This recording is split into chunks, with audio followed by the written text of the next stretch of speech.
1 series lead over the 1-seeded Cavs.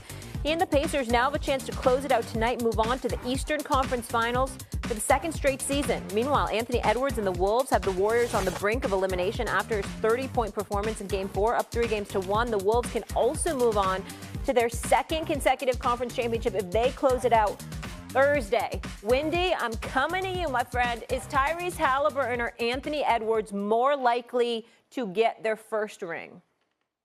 Well, this is not a commentary on the two players. It's a commentary on the pathway, all right? Because a couple of weeks ago, I would have thought the Pacers would have had one of the toughest pathways to win the championship of any team in the league because they were going to have to play the Cavs without home court advantage. And then I'll admit I made the assumption that the Celtics were going to win, and then they were going to have to take the Celtics out, and then they potentially have to face the winner of the West. Whoever wins the West is going to come through the gauntlet. Maybe it is Anthony Edwards.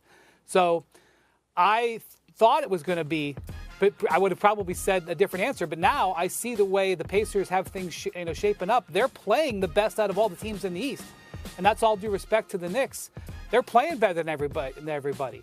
So I look at Haliburton, and I say he might be on a championship team that has a pathway that's opening up. They're outplaying the Cavs, first off, but the Cavs have also had injury issues, and now you're looking at either a Knicks team that is going to have a much shorter bench than the Pacers, or you're looking at a Celtics team that makes a miraculous comeback probably without Jason Tatum that will have been exhausted. So just based on their circumstances, I'm going with Haliburton. I'm going with Ant-Man, Wendy. I got to go with Ant-Man on this. And what I see in these playoffs as I watch Minnesota play, I saw the evolution of Ant-Man in the first round with the double teams and playing the right way, getting in the paint, and people come, you make the right move, you make the right play. And in the second round, I see the evolution of Julius Randle.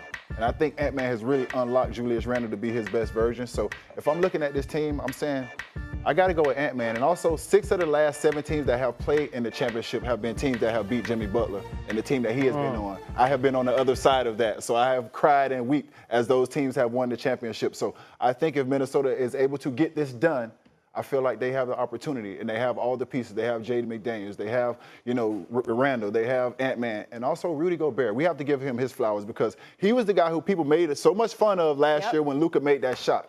This year in the LA series, he was solid. On the switches, he was solid. He beat him up on the glass when he had opportunity to play in the game and got offensive rebounds and extra possessions. So I just think right now this team is firing on all cylinders. A part of me wants to agree with you and say Ant-Man just because of the ferocity he plays with and the style in which he plays. The Western Conference is so hard. That would be the only thing that would probably hinder me from going with Ant-Man because of how good OKC is. And I think, look, the Knicks are really good too. I just think that the pathway for Haliburton, even though both teams, if they're able to get to the Eastern Conference and Western Conference Finals, will be difficult. I just think being in the Eastern Conference probably opens the opportunity up more for him as opposed to Ant-Man in the Western Conference. But look, no doubt it's going to be challenging for both. But I would probably have to give the slight edge to Tyrese just because of the way he plays and probably in the Eastern Conference. Fair enough. I want to stay in the East, guys. We haven't talked about Philly because the Sixers have been one of the most disappointing teams this season, due in large part, obviously, to injuries. To Joel Embiid, President of Basketball Operations Daryl Morey spoke on his potential return, saying this, quote, "If Joel comes back, it's going to be at a very high level. I actually don't see a scenario where he's fading. I understand that wasn't his best year. My point is different, though. My point is I see him playing at a high level, and that's so important to him that he will either get himself there or not. That's my feeling. I think he views himself correctly as an MVP level guy." Jay, well, are you buying these comments? Well, nobody questions whether Joel Embiid can come back at a high level. Yeah. I mean, 2-time scoring champ, MVP, of course he's going to come back at a high level. Can he sustain the high level is the main point that Daryl Morey did not confront in that news thing that he just said, in that quote. So, look, I go to see guys playing 50% of his regular season games. Just think about that, 50% of his regular season games. He's missed 400 regular season games. My goodness. So, UD, Brian, nobody questions the talent level of Joel Embiid. We always talk about Jokic, talk about maybe being the best player in the game. If Joel Embiid were healthy, I think he would be better than Jokic. Okay? Yes, I agree. But it's always about if Joel Embiid were healthy. That's it. That's what this comes down to. Sustaining an MVP level of play and remaining uninjured is the issue that you have with the statement. Yeah, with Joel Embiid, it's never about what he does on the basketball court. It's what he does off the basketball court. At this stage of the game, when you get to the NBA, it is a lifestyle. It is a 24/7, 7 days a week job. And what Joel Embiid has to understand is everybody is watching you. You're the best player on the team, which whether you want it to be or not, that makes you some sort of a leader. And you have to have habits. And this is all about Joel Embiid's habits. What is he doing in the summer? Is he getting himself in the best shape as possible? Is he taking the time out to get the proper rest? Is he working himself to get in great shape to be able to sustain it throughout a regular season?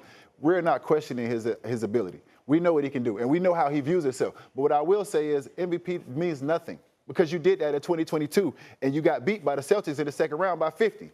And guess what? They put you in a pick and roll, and Jason Tatum abused you every single time. And after the game, you went to the media and said, we need help.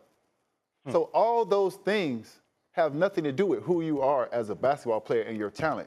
That has to do with your habits and just overall what you want out of this. Do you just want to be a guy who's a great player and made a lot of money, or do you want to be a champion? If you want to be a champion, you got to take it to the next level and have championship habits. And that's what it is for Joel Embiid, championship habits. And you also got to listen. You don't listen to nobody, man. That's how it's part of your problem. Wendy? Molly, let me take you on a slight diversion here. Last night in the draft lottery room, if the Sixers had been passed by two teams, they lost the pick altogether. The first team comes up, the balls come up, it's Dallas. Oh boy, they passed them. The second team comes up, it's the Spurs. Oh boy, they passed them. The Sixers representative is like, oh my God, we just lost our pick. And then their number comes up, and they wake up with the third pick. In 2 minutes, they went from having no pick to the third pick. Amazing series of events for the 76ers. We're talking about the other teams. The Sixers had an equal set of opportunities. We didn't get to see that, but that's what happened. The most important thing about this, and I'm not going to parse it too much because it was a podcast and that happens, what's this if Joel comes back? If Joel comes back. Wendy, way to be good at your job and focus on the if. I don't like that, but I'm not going to overreact because it was a podcast, but I don't like the if part of it. I would like when. I want to hear when from Joel and the Sixers. Yeah, Wendy, why is that? Why do you think he said it that way? I don't know. Like I said, it's a podcast. It's a long conversation. I'm not going to overreact to it, but I just don't like that word. That's all I'm going to say. I'm with you.